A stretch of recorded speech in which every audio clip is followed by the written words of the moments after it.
So I have a confession to make. I almost went off on my barista today.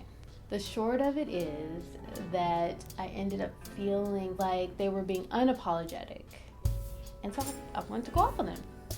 But I did not, because I realized that it wasn't about the barista. In fact, if I look over my life, this is a theme that predates this barista.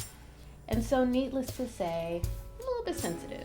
If I didn't have the set of experiences that led to that frustration, then honestly it would not have bothered me at all, or maybe not as much as it did. Which brings up the point that sometimes when situations come up and it feels like our reaction and our frustration or whatever other emotions is maybe bigger than, or it feels like it doesn't match the situation at hand, then that usually means that it has some history to it. And there's just unfinished business there. So what do we do about that? Maybe we need to reflect on how we need to assert ourselves or stand up or communicate a need that hasn't been met. Maybe we need to get into a process of forgiveness and letting go. Easier said than done.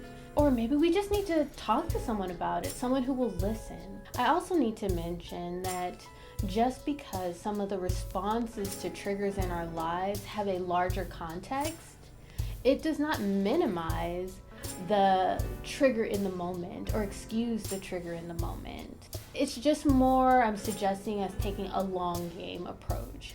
Rather than attack the issue in front of us, attack the root of the issue so that way it doesn't have claim on you. I have this image in my mind of you have this deep gaping wound, and no one would put a bandage on a deep gaping wound.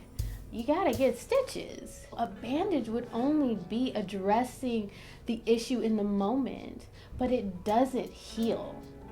And healing helps us to be free. Hope this helped. Now I'm gonna go drink my coffee.